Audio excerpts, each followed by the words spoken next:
I have a question just for Andrew. Yeah. I'm an engineer, mechanical, and I was just wondering, for these industries, I know there's so many industries you can get in for this energy sustainability. Are there any that you think are either particularly have been consistent in terms of like hiring or just a good industry to get into, or ones that need help maybe from engineers in terms of?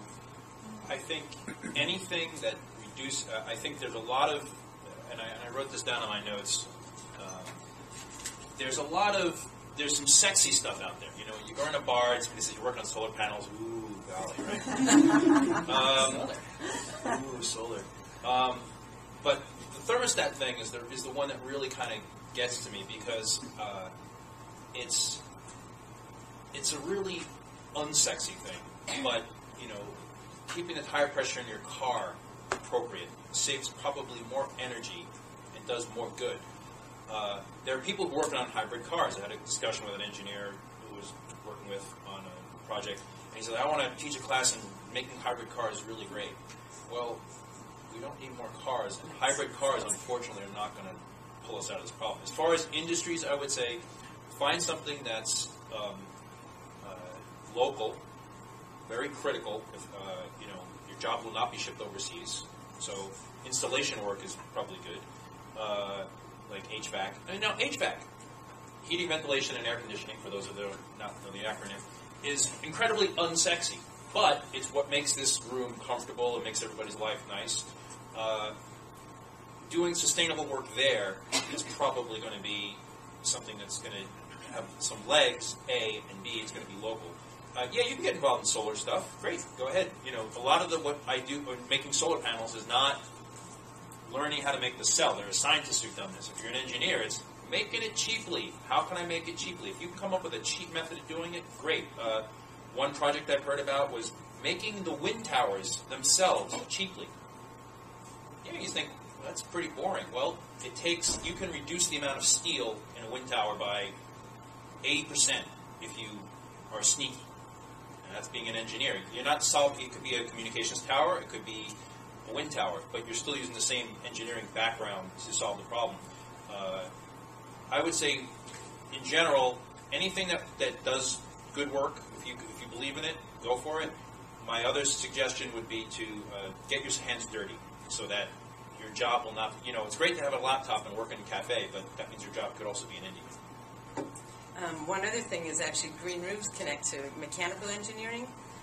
Very important for the be sure that the water on the roof is not going to pool or pond in some place. So there are some very complex green roofs, and there's civil and mechanical engineers work on involved in that. And it connects also with your HVAC systems because there's the cooling of the roof and the air filtration of the roof has not yet been looked into in a way that how does it help the efficiency of the HVAC system that's part of the building. Let's see. We have 15 more minutes. And one of the questions I'm going to ask our panel is going to be what advice they might have for you in their given sector, okay, of sustainability. Before I get to that, I am going to have Carol say a few words. Carol, as I said earlier, Roscom in the back here, I invited and I said, oh, would you mind speaking for a few minutes because your role here at Northeastern is really vital. She is our program manager for sustainability. There's a sustainability website. There's an organization on campus called HEAP. You might be connected to that group as well. Do you want to say, and this is going to be weird, but say a little bit about your role career-wise in case someone wants that job in the future? Just say a little bit of an intro on how you got there and what you do, just so at the very end, if anybody has a question, they can come up to you. So,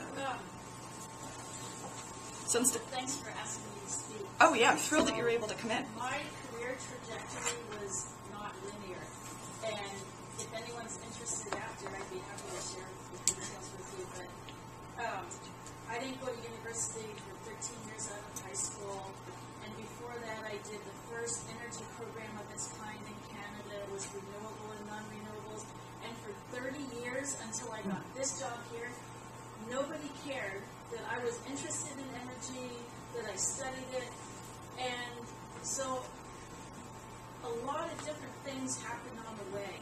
I finally went to university, I finally got my bachelor's degree, and then I went to graduate school after I worked for a few years.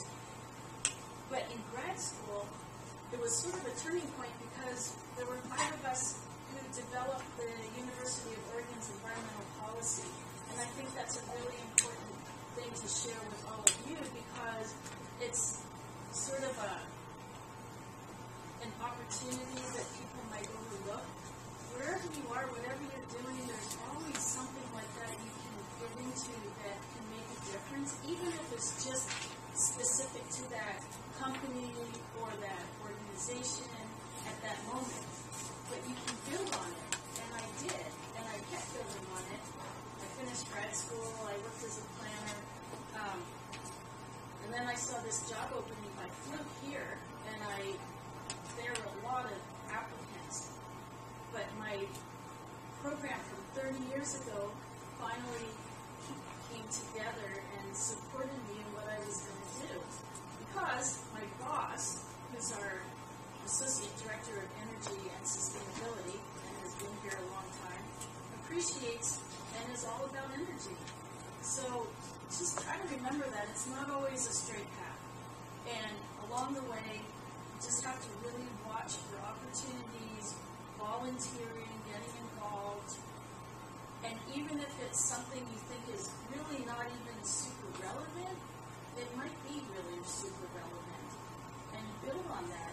And the other thing that I learned was looking at different job postings all the time on the internet, what are they looking for, that was really critical because you start to learn the language, you start to understand the basic skills that employers want from you. And if you're grounded in engineering or journalism, marketing, whatever it is, it doesn't matter because you're still going to have something to offer. You can add your volunteering on top of that. Those are really the big things that I've learned along the way.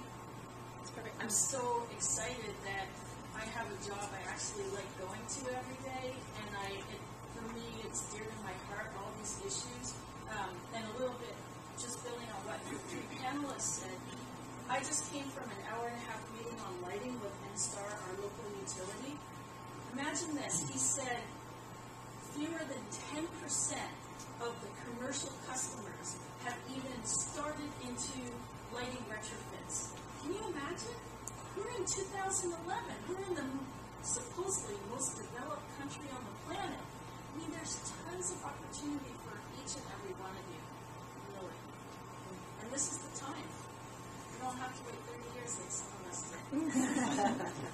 Thank you so much. I'm really glad you 2 comments that to build on what she said. The volunteering, the networking, the getting involved, take that something that's inspiring you and go follow that thread.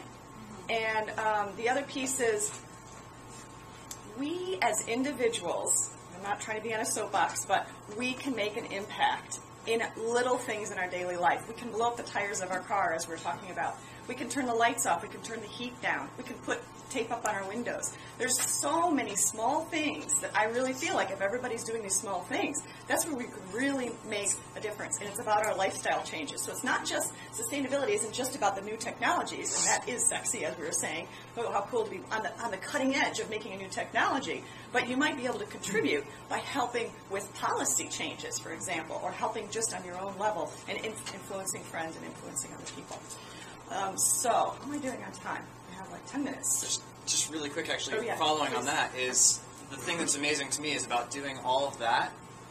There's very often no cost and very often cost savings in doing that.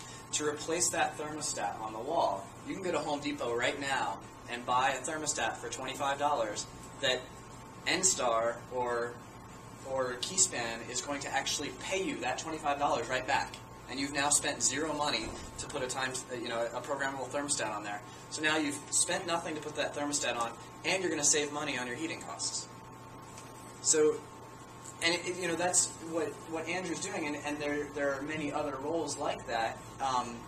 NSTAR is having these meetings. They're hiring consultants to go out and do these energy audits. There are people getting paid to do these jobs. So there's a lot of opportunity out there. We're at a stage, to build on what Michael said, is new jobs are going to be created for this sector, meaning job titles we've never heard of. are going to be coming forward that are going to relate to sustainability, that will relate to energy, that will relate to, taking care of this earth that we have. So be on the lookout. You might be working at an organization, see a need, and pitch to them this particular role because of the impact it could make.